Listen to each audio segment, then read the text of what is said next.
Welcome to the Earthworks podcast, where our team will share the jargon of carbon from many of our turf friends from the past 30 years. Hi, everybody. This is Joel Simmons, and this is the Earthworks podcast, and I'm very excited to have Mr. Tyler Bloom back. And I think I told you, Tyler, when we spoke last year that we're going to have you back and back and back again. And I want to thank you for joining us. For those of you who don't know Tyler Bloom, you should. Tyler has been in the golf industry for quite a while, but recently, and I'll let you kind of fill in the details, Tyler, but Tyler Bloom Consulting has been working with golf course superintendents and other folks in the industry on helping build staffing and among other things. I mean, I think we're just kind of scratching the surface with that, right, Tyler? I mean, let me let you explain what the heck do you do? What are you doing? We're still trying to figure out what it is. So, so we all are, pal. 35 years, and I'm still trying to figure it out. So that's a good thing. Always moving forward. Yeah. Well, appreciate you having me on the Earthworks podcast, and apologize anybody that's listening. As I told you, my voice is just coming off a 24-hour bug. Sounds good. Sounds good, bud.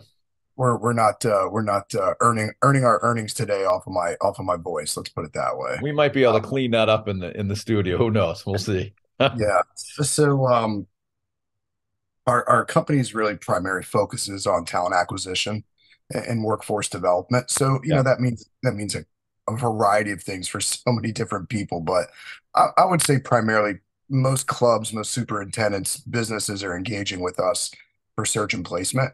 Yeah. And that really ranges from the superintendent level, sales positions, assistant level, equipment manager, kind of all the way down, even to the entry level. I would say we've probably evolved from that entry level type search, but still do support that with some advertisement and maybe some more consulting, coaching, things of that nature. So yeah, you've really kind of changed though. I mean, you've done how long you've been doing this now? You've really made some changes, and it's been very impressive what you've been able to grow into. Yeah, so we started. I started June 2020, right in the heart of the pandemic. It was Good timing. Yeah, it was a leap of faith. And sometimes you got to take bold risks in life, and you got to believe in yourself. And fortunately, people like yourself, other industry, professionals have really supported me, probably to a fault in some cases, and really have helped me kind of get my footing. And if I look at where we were a year ago to today, we've got four full-time people, including myself, on our team, and so they kind of help support probably more administrative back end aspects of the process, but it's a real team approach. So I just want to acknowledge, Mitch Rupert, who's been with me for almost 2 years now. Mitch was a AP sports reporter for 20 years. And so Mitch does a lot of interviewing.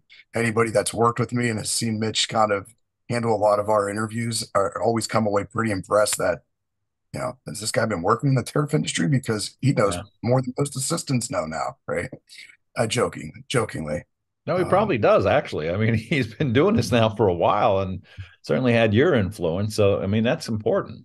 Yeah. Ryan McNally. Ryan's been with me for almost 2 years now. Ryan was a director of sales for JG Wentworth for 6-7 years. So really good with logistics, really good with coordination, kind of a right-hand man, so to speak. And then Mary Maloney.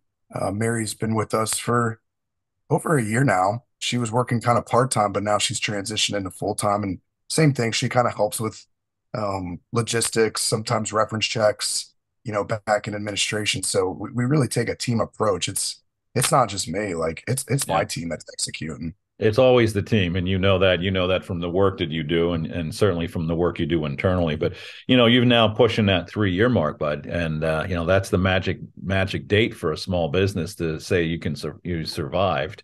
And I remember when we got started after 3 years, I think we were still making $60,000 gross, but we were still there, we were hanging. So as long as you're, still present, but let's talk. I mean, there's a lot of things that we want to talk about, and it is pretty impressive how many changes you've made and the scope of your business, and it shows and it speaks to the demand in our industry as to the work that you guys do. and the importance of it. And you're seeing, a lot of folks getting into this part of the industry, without, sharing your competition. But, we all know Armin and our friend Pat Finland has kind of gotten into this. So there's a big need. I mean, there's a big demand. You guys are doing it right. You're doing it one-on-one. It's very personalized. And, I get a lot of feedback from clients, superintendents that have been working with you.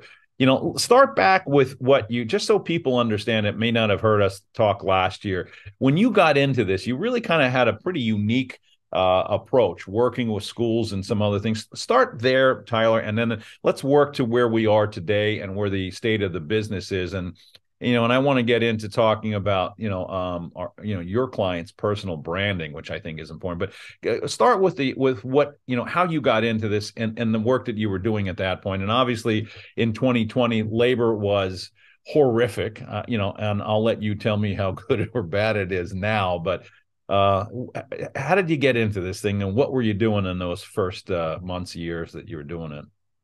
Well, you hit on something I think like is very important to me to acknowledge. Like people like Armin and Pat and Tim Morgan, Bruce Williams, those guys really kind of paved the way for me to say that there's something there that I enjoy, like the ability to impact people, career growth, career development, helping from the recruiting side. That was something I always really appreciated from a far distance. So like I can't sit here and acknowledge that the work that those guys have paved Yeah. as something I really appreciated and thought maybe I could do it in my own unique way. So um, I really jumped into this based on the need that most facilities had, and I dealt with it as a superintendent. Is just how do you find the day-to-day labor?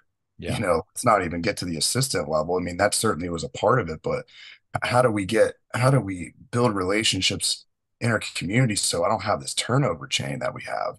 Yeah. And certainly, through our efforts, Sparrows Point in Baltimore with the local public schools, that was a real success. And clearly there was a lot of feedback from superintendent peers that felt like, hey, can we replicate what this is in our facilities? And, I took a real bold move to say, hey, I'll help you. And then I'm going to charge you for helping you doing that. And that How was a scary pretty, was that, Tyler? I mean, you were in no man's land at that point, all by yourself, and that was a leap. That was the leap of faith. yeah, it's kind of funny looking back and say, Yeah. I'm a very ambitious person and probably, sometimes too ambitious to say, hey, we could solve all the world's problems. But, again, I kind of looked at it and said, hey, it's a need that's there. Is there something that we can do to help support that? And by and large, I would say we have. I think it's as what we've realized is it's never linear. There's a lot of complexities with why people come in and come out of the workforce. And every club, every department's different based on the leadership in place, right? Yeah. And just how organizations are structured. So, and let's call kind of year one, what happened was we were helping with developing what I call registered apprenticeship programs, which 3 years later, I mean, now you're seeing the USGA, you're seeing Right. associations build these apprenticeship models. And again, look, there's more than one person that's going to solve this problem, but it's exciting for me to kind of see like the things we were doing at Sparrows Point are now being replicated in different ways and probably better ways than what we were doing across the industry. That's exciting, right? And you're still doing that same kind of apprentice program. We are. I mean, we Part of what certainly, you're doing. yeah, I would say that we really try to help provide that structure, provide the initial support of how to set those programs up, what to look for in individuals that want to pursue this as a career. But we also understand that, like, hey, the need for most facilities is we need bodies now that can do the job. Yeah. And we need more competent people. We can't wait 2 to 3 years. But, kind of through that process, what happened was, some of the clients we were working with would come back to me and say, hey, I know that's not really what your focus is, trying to recruit assistants, but would you be willing to help us in this? At that point, you don't know what you don't know. And it was like, well, listen, I mean, I've already made a pretty bold risk. I don't want my reputation to be kind of thrown in the mud if we can't really facilitate and support that, but I'll give it my best. And listen, I'm extremely proud to say since I would say August of 2021, we've placed over 70 assistants across the country. Wow, I did not realize that. That's fantastic. I mean, that's the Yeah, the number one question that all of us that travel the country and talk to supers get. Do you know an assistant? Do you know an assistant? Now I'm just yeah. starting to drop names like yours and say, Well, it's hard. It's hard, you know. yeah, and I tell everybody that we engage with, look, like we do not have the silver bullet solution. Yeah, The silver bullet solution was long gone 5 years ago. Many times I'll tell clubs like, look, I think that you need to get your wages to this level before you engage with us, because I'm going to tell you to do that regardless. So yeah, why don't you take the fees that you would pay for a service like us and put it into the salary? And if you don't get anything in 30 days, then you're asking us to find the needle in the haystack. What we don't want, and again, it's kind of been through trial and error a little bit, is like we don't want to come across like we've got this Rolodex of candidates that are just ready to right. jump on You the got next, a job truckload of title. kids that can just walk right in tomorrow. Listen, if we do, and we were working to get there, like Yeah, we're working to get there, but I think there's like being a little self-aware too. Like I would say, with all that being said, our typical turnaround 60 days, if not sooner. that's But if somebody, fantastic, actually. but But if, but if somebody in this day and engages age. with, yeah, if somebody engages with us, it's not like in 2 weeks they're hiring. Yeah. I And mean and it addresses the issue of if you had a corral full of people that were waiting to become assistants, quite honestly, they wouldn't need you. That those people would be coming to you directly. It's the fact that this market is so tight that services like yours and all the guys that you just mentioned are there because it's impossible to find people, and that's the reality of labor force, is that we might have to spend invest a little bit in finding somebody that's been vetted and that we can bring in, and there you are. something that and again, this is I kind of like make a joke. It's like if you're coming to Tyler Bloom, it's a last ditch resort. Like what a I've always terrible, said that. yeah, what a last, like a horrible company Oh, slogan. damn But it, I gotta go to see Tyler now. yeah, no, what I find is, again, like when you're in the arena of what we're doing, you kind of see the insights and the trends of what's happening. And maybe if you're a superintendent, you're an owner, you're a club member, and you don't know if you really have the right objectivity to understand, hey, should we be changing our salaries? Well, here's why, because now I've got data to prove it. Yeah, Yeah. 3 years ago, I probably could get laughed off the stage to tell people that, hey, what we're seeing for senior assistant level roles is going to be in the trend now of 75,000 plus. yeah, And we're that's seeing six-figure assistants now. yeah, exactly. I mean, even at the AIT level, it's almost like if it's not paying $60,000 or more, because that bottlenecks at the university level, there's just not enough people coming into this Yeah, industry. It's almost like those lower level positions now are being overcompensated, but it's purely a supply demand thing. yeah. So There was I had an interesting conversation. Actually, it was with Armin, but one of the things that he said was, "We're not bringing in kids for summer work much anymore." I mean, it's not the trend as much as it was, 10, 15 years ago.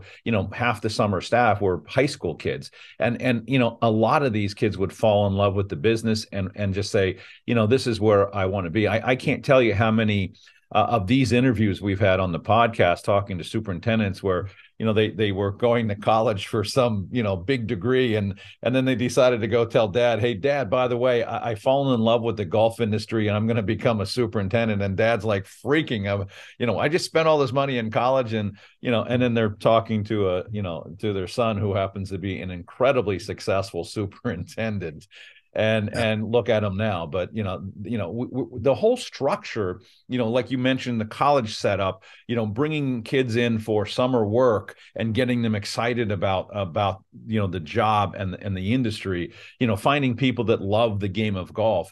These things are crumbled, and and obviously, that's a lot of reason why you're there to pick up the pieces. And I don't know how we get around that. I mean, what's you know let's talk about where we are today. What's the state of the union in labor force?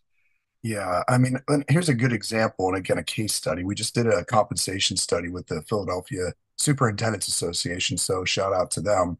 But one of the really interesting things that I saw from this was not just the salaries are continuing to rise, and who knows where that game's going to end. Like there, I don't see an end in sight. Yeah. I think there certainly is going to be a market cap, at some degree, but the trends of salaries increasing are going to keep going. But what I actually found more interesting was the fact that, I think we had maybe 35 respondents, which isn't probably a whole lot to say, hey, this is Yeah. an industry, example. This is just a very small sector, but 50% of those respondents said their first assistants had a certificate or less or a high school degree, and that was it. Wow. 50%, right? So I look at that and say, well, that kind of coincides with my belief in what we've continued to hear is that the universities maybe aren't pumping out as many students overall, in a 10-year period. So that kind of now translates that senior level type role isn't necessarily dependent on a 4-year, 2-year degree. So clubs are going to have to adapt to that and probably provide that training, for somebody. But those requirements are almost Yeah.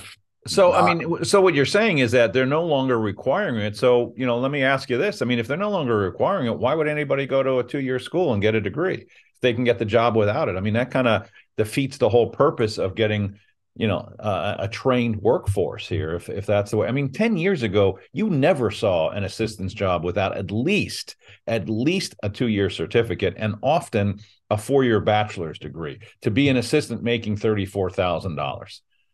And now you're Yeah. telling me that that's out the window, and now the salaries are through the roof, and the degree requirement isn't even there for 50% of these people. Yeah, I mean, again, certificate level, I think there's probably a lot of ambiguity between what is that a 2-year certificate? Is Yeah. that a online, there's a lot of great online programs that are Yeah. offered now with certificate level training, but you know, I I mean, again, there's this kind of concept of like industry standard. I would not propose that a 4-year degree or 2-year degree should be pushed to the side. Like that is certainly not something I'm advocating for. But I think many facilities are going to have no choice, Yeah. and they're going to have to accept what they have, and they're probably going to have to provide that level of education and on the job training because they have no other choice. Where Because they else? Where need a else? body. Yeah. Let me ask Yeah. you this. I mean, I don't know if you know this, but if they're posting or hiring somebody without a degree, is that affecting salary level? Are they bringing them in at a lower salary? And is that part of the motivation, perhaps? Yeah, so I wouldn't have any concrete, Yeah. statistical data but here's what I would say is I think more clubs, unfortunately, are forced into a situation that they may pay higher wages with less qualifications because they have no choice, right? Because the market is that tight. But I would say, what I find, and a lot of times when we work with superintendents, we really try to set that expectation from the start that don't disqualify candidates because they don't have those uh, preferred requirements. What we need to do is maybe adjust that salary and compensation and have that discussion with the candidate. Again, that's going to be up to each individual facility, and each individual facility shouldn't feel pressure because that's not an industry norm. Yeah. You're a business and you got to operate, and sometimes you're just going to have to do the unconventional things and the non-textbook, approach on how you're going to build your team. But I think you've got to be really adaptable in this environment, and be open-minded to that, or otherwise, unless there's a contingent of clubs that are proving me wrong that they're constantly getting that flow of candidates coming in. I mean, I find some of the best candidates that we've engaged with um, have been those untraditional individuals that may Yeah. have worked on a golf course but don't have that, true formal education, but they can spray, they can water. I use this word all the time, and I think I've used it in previous years. The give a shit factor. Yeah. The Well, that should non-pop. be the first vet, right? I mean, you should really, I Yeah, mean, in the vetting process, the interviewing process, find out if they're really earnest. I mean, are they really, do they love the game of golf? Do they, want to work outside as opposed to sitting in an office? Again, that's an overriding theme when I interview superintendents. I got into this business because I didn't want to sit in an office all day. yeah, I've interviewed superintendents that have accounting degrees, business degrees, psychology degrees, all sorts of, high end degrees. And they didn't want to be in that. I talked to a superintendent who was starting a law degree, didn't want to be in an office. and and wanted to be outside. And then, of course, trying to sell that to mom. This is back, 10, 15 or more years ago when you could have been anything. And now the market is radically changed. Can I Yeah, assume this is across the board as well in the golf course? I mean, it's not just the maintenance staff. I assume this is also the clubhouse staff. It's a little bit of everybody in our industry. I think so. Again, we've been fortunate to kind of sector off just the agronomy side. I mean, we've done we're actually now about to pick up our second GM COO search in the last year. There you So go. we've started to kind of, branch out a little bit. It's not really what the goal is, but it sounds pretty consistent across the board. Yeah. Lack of industry trained people, lack of qualified experience, and it just puts the industry in a really, really vulnerable position. When you have high paying customers, doesn't matter what level you're at, Yeah. top five, top 100 resort, mom and pop, people still expect a high level of service and product. And, they don't want to hear no. No, That's one. nobody likes the word no when it comes to that. But let's talk a little bit about where the industry is and salaries and availability. Is it getting any better? And maybe the starting question really is, you're still having the conversation with your clients that they have to raise their salaries. Is that getting any easier on you? Are people starting to realize, yeah, McDonald's is now paying $20 an hour and they're, inside getting free hamburgers? Is the conversation, is the reality of the fact that salaries are going to be what they are, getting any easier in your conversation with your potential clients? Well, I think, depending on what their current setup is, right? If they're in a 911 situation, no. Yeah. I mean, look, the market's dictating that. That's not Tyler Bloom inflating salaries because I'm getting a No, we percentage know of that. salary, Yeah. right? That's just the market. Yeah. Um, and I don't I'd like to say that, we would see some sort of a settling, but I don't see it. I mean, I see the salaries going up. Like even example, and I won't name the region, but a northeast metro, that 75,000 plus housing, you would think that number would get loads of candidates. And that almost seems like what last year, that 75 seemed like a really desirable, good number that was probably a little bit above market for, let's say, junior level assistant. I feel like that number's now gone to 80 to 85 just Plus based on, housing. yeah, just based plus housing, just based in that market and the open positions that are happening over and Yeah. over. And now is You that know, because of a specific market, because of the cost of living, because of all that? I mean, what dictates some of these things? yeah, I definitely think the cost of living, but then you look at the housing situation and say, well, if they're offering free housing and they're still offering 75, 80,000, geez, that's another 10, 12, 15 grand on top of that salary. Or more, really, in that marketplace. Yeah, yeah. And again, that's very regionalized. I wouldn't see that salary number being the same in Mississippi or the Right, Carolinas, of course. the Midwest. I think that would be a little bit inflated, but they all have kind of their own regional scale of that in some fashion. Um, and I did want to make a point too, like I think that also starts at the top position. Yeah, Superintendent salaries. Um, and again, I'm a big supporter of the superintendent community. Was a superintendent myself, of course. and I feel like those numbers need to be readjusted. Sometimes you see these salaries, and you're like, wait a second, you're looking for somebody with 6 to 8 years of proven experience plus a 4 year degree, and you're only going to pay him 65 to And they're 75,000. working 80 hours a week. Yeah, and listen, I'm very sensitive to the fact that not every facility can offer and economically support that kind of financial structure.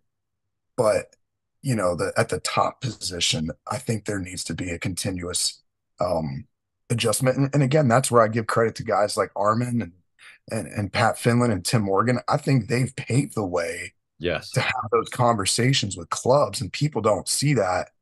When a club engages with the search firm, is that they're helping educate the value of what a superintendent brings to a golf club and to a Yeah. country club. Yeah, that's And why I I, was asking you earlier. I mean, you've got to be in a tough position sometimes because obviously you're getting paid to find a person, and and it's, you're bringing them higher salaries, and I can see the concern that, these guys are trying to rip me off, but that's really, you're driven by the marketplace. I mean, I spent years as a recruiting agent before I started Earthworks, and it was the same battle even in those years. But the reality is, you guys are only following the market. You're not making the market. You're helping them understand the market. You're consulting them, to what the market value is. Yeah. And I think, again, like we, a lot of times when I engage with clubs in that initial discussion, I think we've done one thing I've tried to do a better job, and we've got a lot of work to do, is help educate the superintendent so that they can go back and educate the committee. And Yeah. a lot of time, and a lot in their club, and a lot of times maybe a superintendent doesn't feel good about doing that. That's maybe where we can provide some good hard evidence and data to support that. So it's not, just a anecdotal, like seat at the belt, shoot at the hip kind of conversation. It's like, nah, that this is really some of the hard concrete data we've seen region to region, in Yeah. terms of filling those qualifications. And it's a hard thing to grasp sometimes when you look at, let's look at a resume that 5, 10 years ago, somebody with 3 years of internship experience, they might have made 19 to $22 an hour. Right. That's not going to fly today. I No, mean, not anymore. and that's a little bit of society too. They see their friends are making 60, 70, 80,000 coming out of college. You can't fault them for it. It's just, No. you got to adapt with the Yeah, times. and in a way, these are things that needed to be adjusted anyway. Cost of living is high. I mean, $19 an hour, barely pays the bill, especially when you're working 60 hours a week. I mean, especially in some of these markets that you're talking about, where the cost of living is so ridiculous. California, New York State, or at least the metro area. I mean, man, it's hard to live. One of the other things too that I found, this past winter, on the speaking circuit, one of the best events that I went to was the Northern Cal Assistant Boot Camp, Oh yeah, and I've spoken at that. It's a great it group. was the Yeah. first time. It was the first time in my travels in 3 years that I've seen the demographic of assistants not be primarily white men. Yeah, that's great, isn't it? So kudos to that Yeah, association. a very diverse group. I had, when I was speaking there was a number of women in that group, which was great. I mean, it Yeah, was a very good, and that's, again, addresses what we're talking about here, bringing in a labor market. Latinos, again. So I've heard a lot more of clubs, um, engaging some of their Latino staff to maybe spray hand water, Yeah, kind of increase their kind of responsibilities. They may not do the mixing, the math side of it, at least to start. But I think people are being creative because they're forced to, because I hate to say it, the white American workforce isn't supplementing that overall yeah, demand. And I think there's something to be said that, the immigration side of things has really hurt this industry yeah, in so many ways because we were so self-reliant on that Latino population for so many years. We didn't have to recruit. right. You didn't have to go to the communities Yeah. to engage with people. So there's something to be said about that. So let's talk about pricing, salaries. I mean, it's changing. What kind of numbers can you throw at us? And feel free to shock us, because I think that's really what has to happen. And like I said to you before we started, or maybe even on the air, I've seen assistant salaries now breaking the six-figure mark, which Yeah. is unheard of. I've been doing this for 35 years. I remember, when I started working in this industry, you would post a job and you'd get 400 resumes, and it would be 80 hours a week making $12 an hour. I mean, it's radically changed now. Where are we Yes. with salary? So I would say at the senior level assistant, what we typically see in over across the country, I would say north of 75,000 Wow. appears to be kind of like the Yeah. pretty much standard.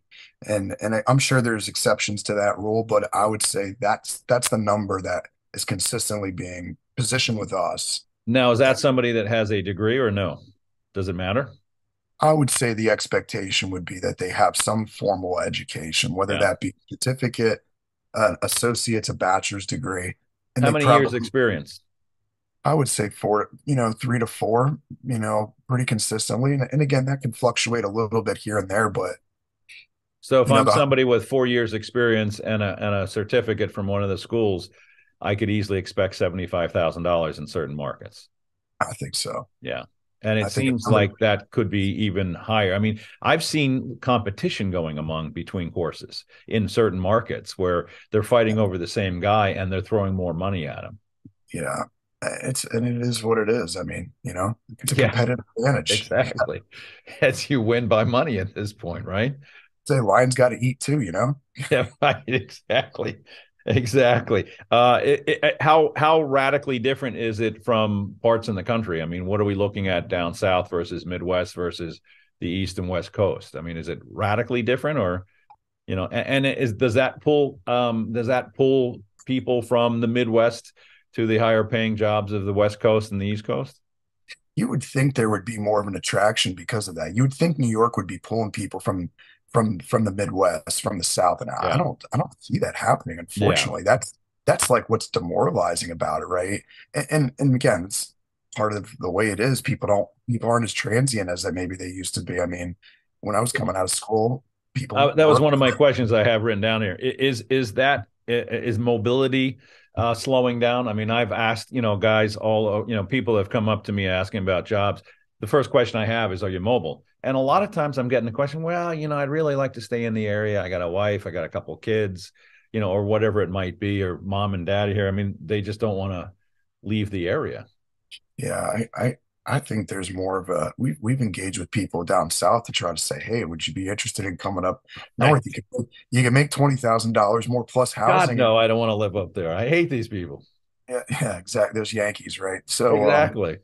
I I'm mean, that's funny because I think some of that has to do with the fact that 10 years ago, you couldn't, there was 200 applications for the assistance job, and mobility was part of, to really succeed, expecting. you were mobile, and I also talked to a lot of guys, and this as well as I do. I've talked to guys all over the industry that, I came out of school, man, I wanted to go out to Colorado. I wanted to get out to California. I just wanted to see something different. I wanted to go down to Arizona, and live in the sun and get away from Minnesota weather or whatever it might be.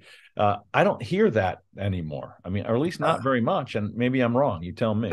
So it's funny because we do have a pretty good presence now in the Denver, Colorado area, and I would say that is the only place that we've worked that I feel consistently people from the East Coast are willing to move. But I don't see the opposite where you're getting people from the Yeah. West Coast, actively wanting to move east. Yeah. Um, so Denver seems to be a Why? hot. Why Denver? Skiing or marijuana laws? What's going on in Denver that people want to go there? Must be a really good quality of life aspect and social Something like that. environments. Yeah. I was just Yeah. out there a couple of weeks ago. It's actually a wonderful city too. It's a lot of, and there's some great golf courses. I mean, some phenomenal golf courses and some great, other, sports complexes and lots of opportunity in our industry in Colorado. And again, like on the regionalism thing, I would tell you what's been again fascinating for us is in the Carolinas, North Carolina, South Carolina. I feel like I don't know how there's a shortage there because for the most part, every job we've taken on, we're finding good quality people. Again, it's sort of like what I see is more of like it's the revision of the qualifications of those positions. Let's call it the AIT level. Yeah. Most people probably pay somewhere between 45 to 55,000. I think the qualifications of the person, though, what we're finding is maybe somebody that has a certificate, some level of degree, but for the most part, they probably have 4 to 6 years of on-the-job training. There's a lot more. It just seems there's more people in the Carolinas that are doing this as a career than I've found in most parts of the Really? US. That's interesting. Yeah. I don't know if that's because of its a density of golf clubs and golf is just, Yeah. kind of more of it's more of a well-known recreation. It's a more well-known, business. Maybe that's part of it, but Yeah. it seems that there's more interest in the Carolinas for golf as a career than really anywhere I've seen in the country. Oh, that's interesting. And that could be just cultural though, no? Yeah. Yeah, I mean, again, I don't have the bandwidth to to overthink or diagnose why those things are, but That's why we bring you back here every year, dude. It's so you can tell get us there. the crystal ball stories. We'll get there. Yeah, I think they've done a good job. I think it's just a more grassroots. There's grassroots initiatives. I think there's a lot of effort by the superintendents, and you look at what the USGA is doing down in Pinehurst, Yeah. in this apprenticeship program. I think Yeah. things like that. Explain that in case somebody doesn't understand that. Explain that program. Yeah, so the USGA has partnered with a local community college there and a handful of local golf courses to engage existing staff members, maybe new recruits into a really, not a bachelor's program or associate's program, but some basic education on golf course maintenance. And I've been following it since its conception, and I think that I think it's the way the future is building from within, because where else are you pulling people from? You're Yeah, gonna have to exactly. upskill people. Even those individuals that you might say, and I'm not entirely sure this person's really got the full skill set. I think just engaging people into it is kind of like step one, and making people aware that, hey, there's career progression here, and here's what it looks like, and here's a program like what the USGA has created. Um, I think that's going to be a start. We're doing that with a couple of different art association Yeah. partners. They seem to have really hit So a. what it's really doing is it's getting people early on and at least exposing them to what's going on in the industry, in our industry. Yeah, and I think as well, it's taking those people that are already on the team Yeah. that like doing the work and have been kind of pre-exposed to it, and saying, hey, here's a little bit more advanced opportunities for you, but you got to have some skin in the game. Yeah. Here's some education you need to provide. Here's some competencies that we want you to complete. And there's kind of skin in the game on both parts, the employer, the Yeah. university, and the employee. So I think it's a great thing. Are clubs still sending employees to these 2-year schools? Is that still? I mean, back when I was teaching at Rutgers, we would always get a crew from a handful of courses. The same courses every year would bring 2 or 3 guys every year. They would just run them through these programs and pay for them. Is that still happening? I think it's becoming more, I think, more common practice, right? Whether So it's they coming are. So around, they are getting them educated. They are getting them trained. I think it's going to become even more common practice because of all these things we're talking about. And now it Yeah. seems the universities, um, really over the last 2, 3 years have kind of adapted their delivery of education, in a digestible format that people can do it while still working. They don't have to The necessarily, online schools and all that stuff. yeah, whether it's, Oregon State, Georgia, Delhi, SUNY Delhi, Penn State, Wisconsin now has a 12-week apprenticeship program. I think Online Florida, or live? Are they?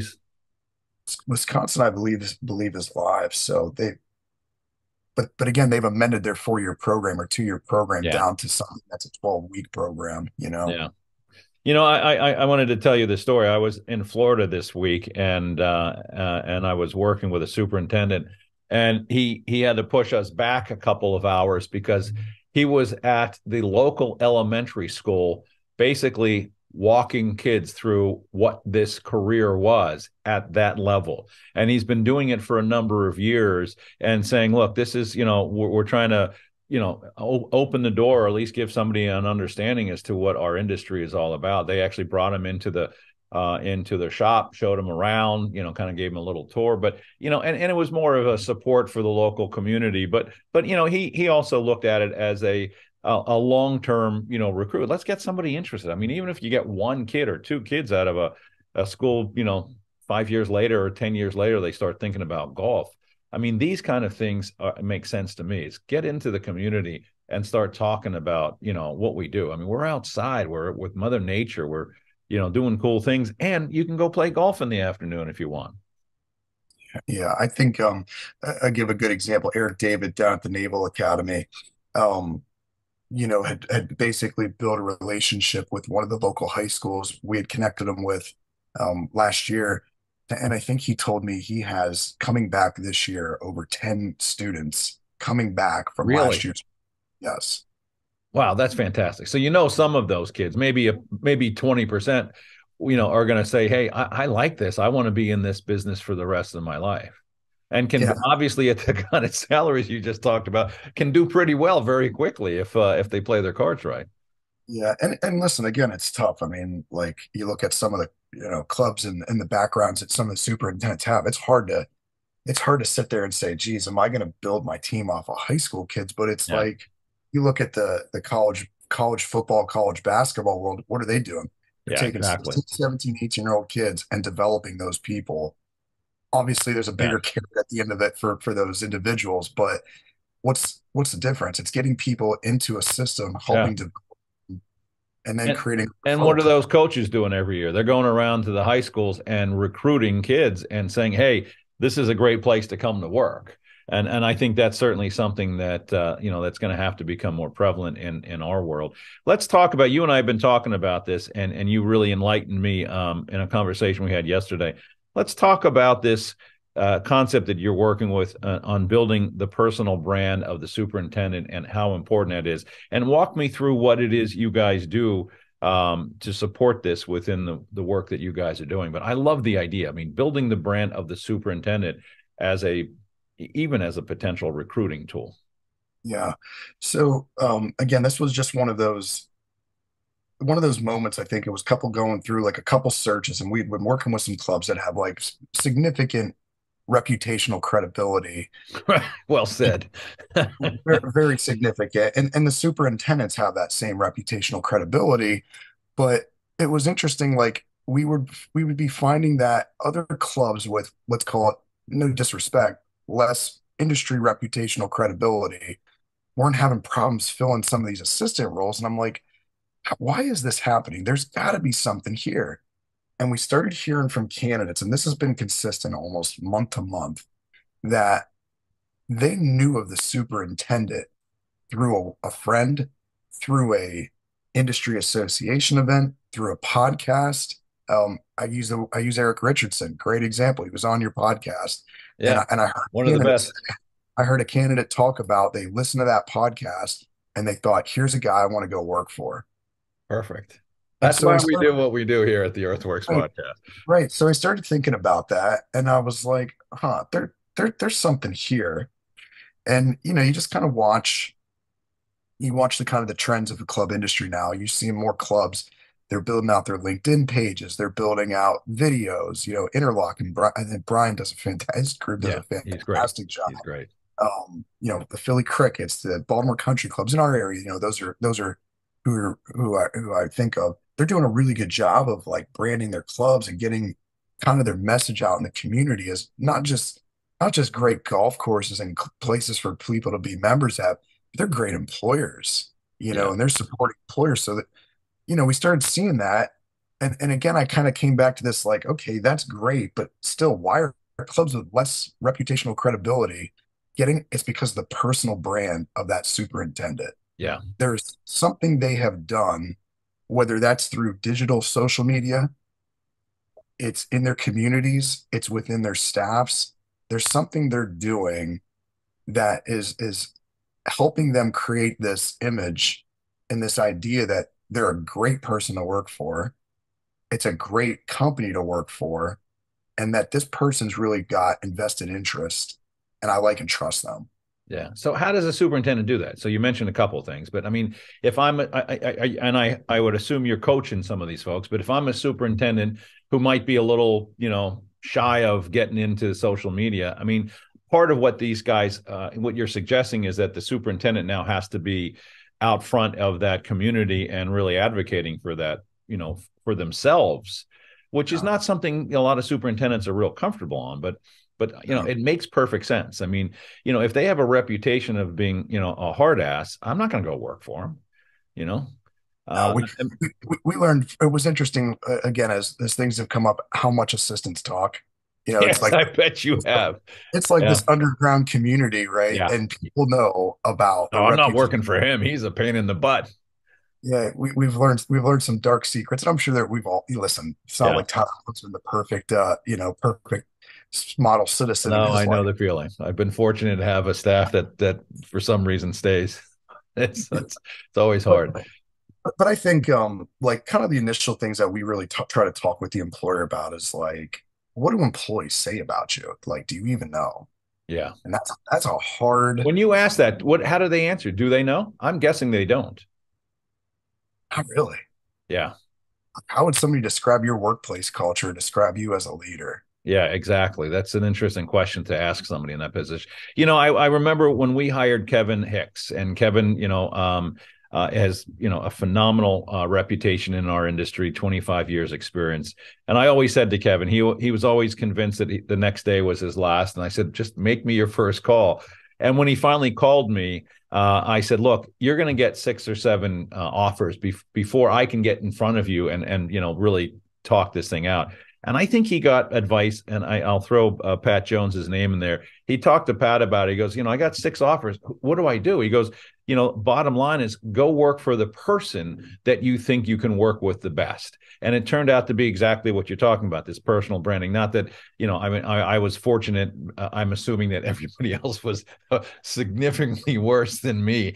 But, he ended up coming on board, and we're grateful. But that was that comment to me was really quite striking, is go work, don't take the job. Take the job because you're going to have somebody to work for. And that goes back to what you're saying here, is that these superintendents or whoever it is, they have to have a personal brand. And they have to be able to sell that brand. Like you said, Eric Richardson, who would be a great guy to work for, a great property to work for. That's a great example of, I want to work for a guy. I want to work for this person. And because that's at the end of the day, that's really what's important is, who am I going to work for and with? And building that brand it just makes perfect sense to me. Yeah, I think certainly let's give some more specifics. How could a superintendent, like if they don't even know what the heck a personal brand is and how they develop it, Yeah. start with your core values. What's important to you? What gets you up in the morning? What gets you fired up? What do you want to see from your crew? And then make sure you're accountable to that, and that your employees see that sort of authenticity Yeah. um, in you day in, day out, because that's really going to shine through. Um, I think it's certainly in this time and age. I mean, superintendents have so many things going on, but it's really spending the time with the people to focus on how you can help serve them, how you Yeah. can help them in their careers. And I think those things go a long way, whether it's, hey, we're going to send you to tournaments, we're going to send you to the GCSA National Conference, we're going to send you to the local chapter, we're going to get you involved in day-to-day webinars. Like there's so many different things that people can do to engage assistants, staff Yeah. members in the industry. And those little things, although they may seem small and almost anecdotal, it goes a long way for employees that um, may not have that mentorship or have some of that leadership and structure in place outside of work. That stuff makes a big difference day Just getting to them day. involved in the process. It's funny you say that, because one of the things that we do more and more often now than ever is, we'll do soil reviews on Zoom, but the superintendent will invite the entire assistant staff, and then even some of the crew into the meeting while we're just going over, hey, this is what your soil looks like, this is why you're seeing this on 7 fairway, and it kind of just enlightens them as to what the big scale of the job is all about, which is kind of cool. Yeah. Yeah, and I mean, again, some of the best places that you see that are really successful in their recruitment and development programs, there really is this like team atmosphere that everybody's bought in and everybody's Yeah. supporting each other. And again, I think that starts with the leader Yeah. making sure that culture is in place. It takes over for itself. I mean, I can sit here and talk about the top 5 clubs or top 100 clubs that are having success with that, but it's actually even a lot of the municipalities, the public courses where people have created that sort of internal reputation amongst the team that it's a great place to work, and they're not having those challenges that I find others are. Are you finding superintendents changing their behaviors? I know 10 years ago, you certainly, working in this industry, and I obviously will not mention any names, but you hear the horror stories of the guys that like to throw chairs and scream and yell and all this kind of stuff, and the hours being assumed that you're going to work 80 hours. I can only assume and hope, and you're seeing this or even encouraging this, that's changing. And I would assume that also becomes part of this concept of the personal brand. Are things changing because of the marketplace, or are they just changing because people are realizing that maybe throwing a chair at people isn't a smart move? Um, if they're not, I mean, I'm not working with them. I can Yeah, tell you I that. would hope not.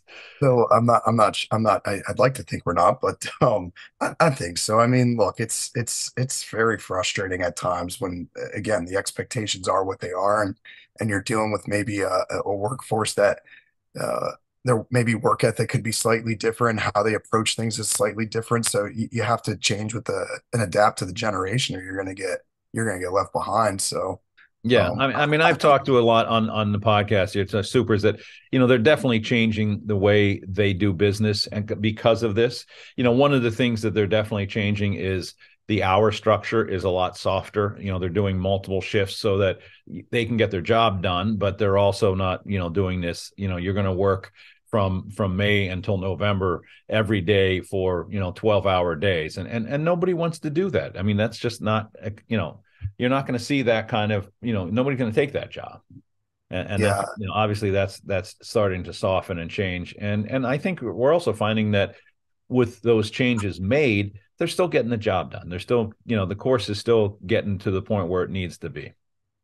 yeah, I think managing expectations is always a Yes, topic it's a good of way to put it. conversation, right? Yeah. And I think we're all super proud and prideful for what we do day to day, and nobody's it's hard sometimes, as I think people think that they're getting judged if they're doing less, and I think it's just, hey, we're just readjusting expectations a little Yeah. bit, and I certainly see more clubs, I think, being more accommodating to the lifestyle demands Yeah. of today's workforce. Like you gave some good examples. Um, People that are trying to be more flexible in their scheduling, certainly trying to provide different benefits, trying to cater to maybe some individual needs where maybe before there was more of a no cookie cutter, this is the way it goes for Yeah. everybody. I think people are trying to be more respectful, but on the same token, that requires those staff members to be respectful back to what they signed up for too. Like, this is a customer service oriented business, Yeah. Well, that goes without saying. Yeah. and there's some hard truths to Saturday, Sunday mornings are still our primary days for this And you got to industry. get set up. Yeah. I mean, You but know, what's happening, I think, is a lot of superintendents are rotating even the Saturday. So every other weekend, as opposed to every weekend. And a lot of guys are getting out earlier on a Saturday or Sunday morning. They're getting set up, they're getting everything ready to roll, and then they're letting it ride, you know. and look at some of the technologies that are now kind of being, implemented, whether it's the GPS sprayers, the autonomous mowers that are kind of being utilized now. I think that's going to become more popular, more adopted, the autonomous mowing, Yeah. because of the labor issue. And I don't really see other alternative to that. I think it's here to stay. I do too. So, Guys in the sports field, they're, autonomous painting, machines. So they're taking 2 or 3 guys off of that, and able to move them to other places. yeah, I mean, even with what we're doing with, biological soil management, we're helping guys not have to pull hoses at 2 o'clock.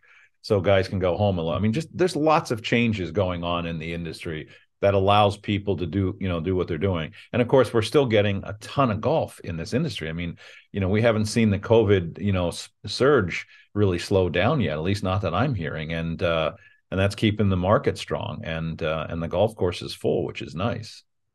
yeah. Well, and again, I kind of always try to put this like comment in place, is like you got to keep educating your key stakeholders about those demands and how it's putting pressure on, Yeah. operations, not in a defensive way, but more from an educational standpoint, because people do forget that the change of golf has put pressures in different Right. ways, Yeah. increased traffic, not enough labor. Just keep doing those things that sometimes you feel like, man, this message I'm saying is for naught, but you have to keep focusing on those things, or people will take advantage of that pretty quick. Yeah, yeah, that's interesting. Let me just go back to the personal brand. I mean, I think it's so important. But a couple quick steps. I mean, what do you tell people? How do I start this? I've been in the business. I'm 40, 50 years old. I've been in the business forever. Things are changed. I mean, those of us at this age group are like saying, "Man, this is not what I was like when I grew up in this business," because it's not. It's a different thing. So we have to accept that and understand that we're in a different place. What are the starting points as a superintendent or a grass grower of any sort to start really building that brand and selling that brand out there in the community. So when my job comes up, they say, you know what, Joel's a pretty decent guy, and I wouldn't mind working for him. Now, obviously, that was a rhetorical comment, but you know what I'm talking about. How do you We already start this? Yeah, well, we already kind of started. Step one is that killer workplace culture. We could spend all day talking about that. You got to have Yeah, that in place. You need to be engaged with your team. So if those are kind of where you're not engaged with your team yeah, at all levels, I think like that would be kind of step one. I would start setting kind of specific, measurable, actionable, goals that, hey, if I'm not doing that in 90 days, here are the two, three things we're going to focus on. Get right. some employee feedback. Ask them what's important, what they like about working at your current facility, maybe what they didn't like. Have you ever done exit interviews with employees? I mean, it's a great example to say, why is somebody leaving here? Yeah, So maybe we can course correct that. Um, Certainly we talked about offer opportunities for professional growth and development. Like those things are important because if you don't have that foundation in place, it's what are you selling? yeah, Why would somebody come to work there when they can go to McDonald's, they can go to Bucky's and make right. 17 bucks an hour, right? You got to make it more than just the salary. And the salary is a big component of it, which, Yeah. kind of ties back to the educational component to your stakeholders, right?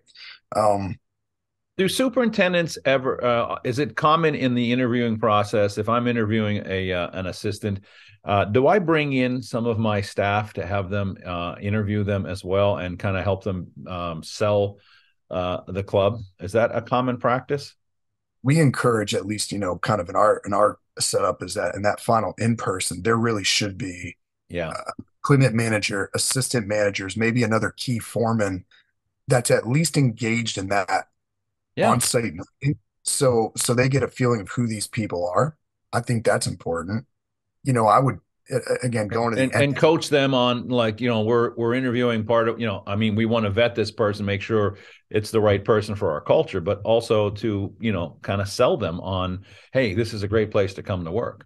I think of somebody like our friend John Chassard, who's got a staff that's been on that property individually 30 years each, and there's 6 or 7 of them, which is unheard of in our industry. I mean, and obviously it goes to say something about the club, and I hate to say this, but about John, and I say that out of sheer friendship. But I mean, look at that. I mean, you don't have clubs that have that. I mean, and how do you sell that? I mean, that's the kind of stuff that needs to get out there when you're interviewing somebody.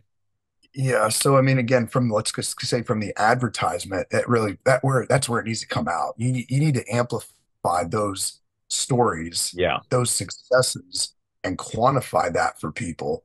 I mean, you just talked about a great success story with John. Like to be able to capture that and people wanting to stay there, it's huge. I mean, I yeah, give an example. exactly. The Union League of Philadelphia always talks about that the average tenure of an employee is 8 years at the Union League, Yeah, the average tenure. I mean, so that those kind of success stories and thinking about it that way is really important. yeah, I think if you're looking to attract assistants, interns, be able to benchmark, hey, here's where our former interns are now. right. Here's where our assistants are now in their careers. So that's important to build those relationships right now because it's going to serve you over and over and over again just by those kind of Yeah. success I mean, stories. that was a common recruitment tool, is that, hey, we're gonna work you to death, but when you're done here in 2 or 3 years, we're gonna walk you down the road because somebody's looking for for a superintendent, and you're gonna get your first job. And I mean, I look at what Glenn Smickley and Scott Furlong did at RTJ, and Pete Wentz a good example, and a lot of guys that have had some unbelievably strong networks that have gotten guys up there, and that's a good reason to come. But I think even that is not enough. The day-to-day job still has to be, acceptable and rewardable and all that kind of stuff. So, a lot of things are changing. Yeah, I mean, certainly clubs are relaxing a little bit of their social media policies. So, people think branding and they think immediately social media. And there's a lot of great strategies clubs are doing, whether it's using Instagram, TikTok, just to kind of show what a day in the life is and put not just their their team and their work, but they're putting their visual faces out there so people can resonate. Who is this person? Like, okay, I see XYZ club is hiring for 65 to 75,000 and it's got every single responsibility that the other club down the street does, but now I know, like, and trust who this person is. Right, right. I follow them on Twitter, I follow them on Instagram. Those things matter to employees today, is to be able to Yeah, resonate with you. And I use this example.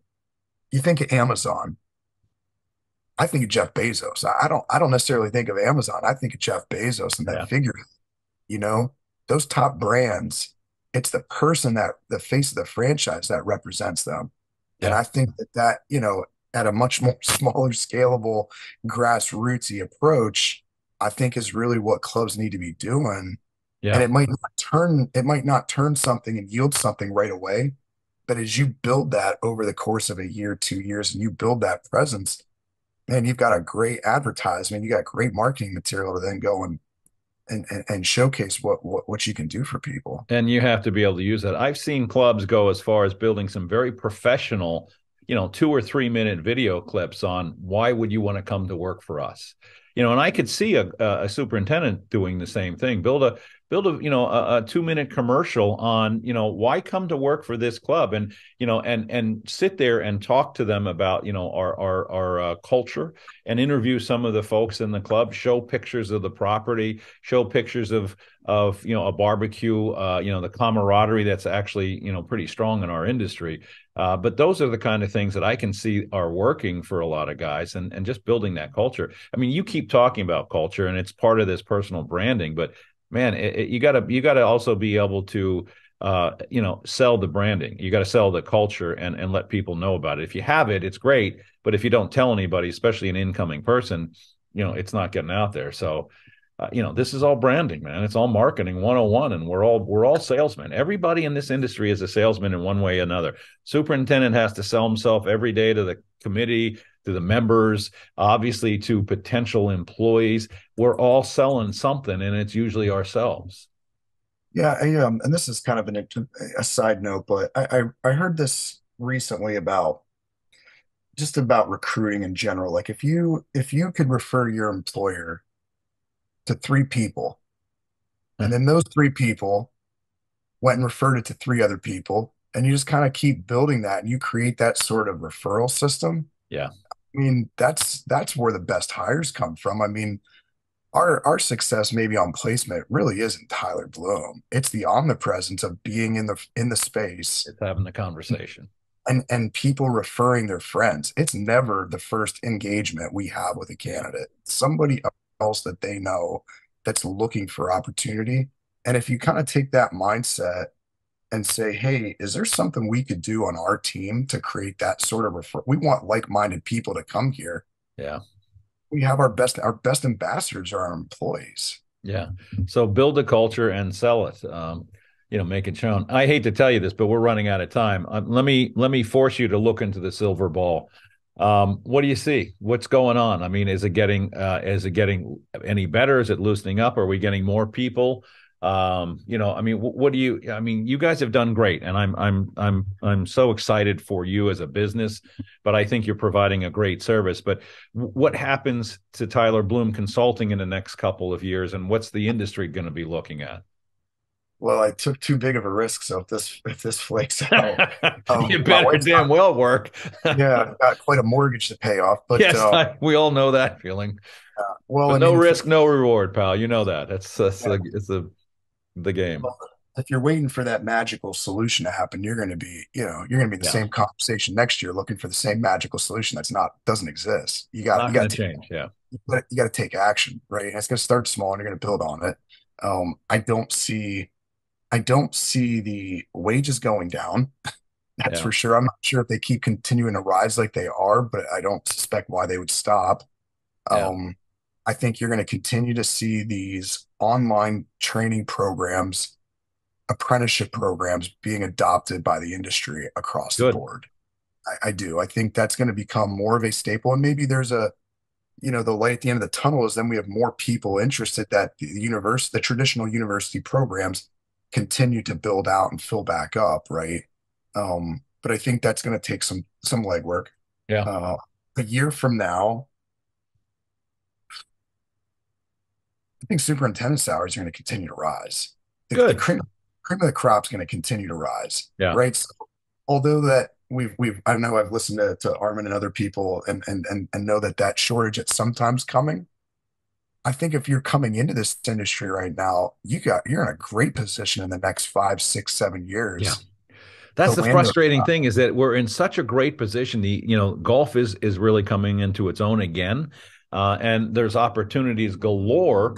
And, you can pretty much pick and choose where and what and how, if you're a, young person that wants to get into this industry. So if you're listening, call this guy, get a job for God's sake.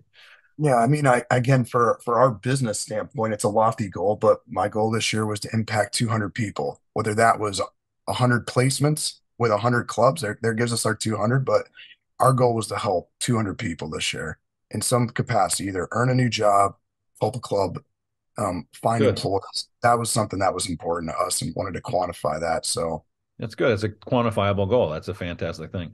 Tyler, I can't thank you enough. We will do this again because I think it's such an important conversation. And like I said, I am really excited for your success. It doesn't seem to be a place I go in the corners of this country where you're not already in front of me. So I'm impressed over 3 years. I mean, it took me 35 years to get that spread, and you seem to be getting out there on a fairly quick basis. Just make sure you spend a little time at home with the kids. So it can eat you up and spit you out, as you know. But thank you so much for joining us. And I assume you're just going to keep moving forward, right?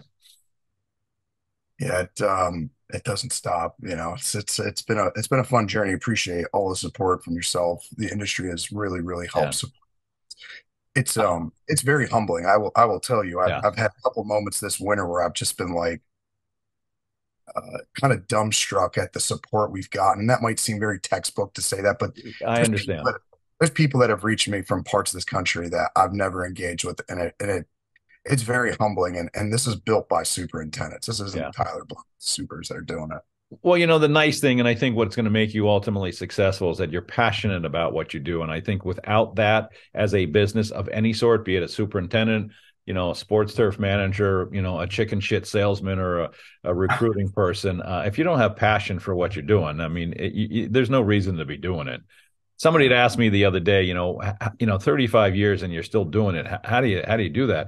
And it really is that, it's that passion. I want to change the world, and you do too, which is kind of cool. So I think that's what makes businesses successful, and I think that's ultimately what your success is going to be all about. So I encourage you. I'm thrilled for your success. I thank you for your time on the podcast. We will have you back because seems like every year we talk, it goes over an hour, and we could probably talk for another half an hour or more. You even brought up a couple of things that we could just have a one conversation on. So we'll do it again. I thank you. I wish you the best of luck. And how do people find you if they need to? Yeah, I mean, my website's tylerbloomconsulting.com. That's easy. Check me out on LinkedIn. Pretty basic. Just put my name in, pop up. Not to sound like an inflated ego, but it's something. It's important. You got to promote your business. That's what you're encouraging your customers to do. So let's do it ourselves. So let's. I think the concept of personal branding is so critical, and like I said, we could have probably spent the whole time here just talking about how to do that, and maybe we'll do that again sometime down the road. But Tyler, thank you so much. I appreciate it. Thank you. And folks, that is the Earthworks podcast. If you're not a subscriber, please subscribe. We put out a whole bunch of stuff and give you announcements as to who's coming up next. And we always have pretty cool people talking to us like Tyler. So thank you for watching, and we will be back again next week on the Earthworks podcast.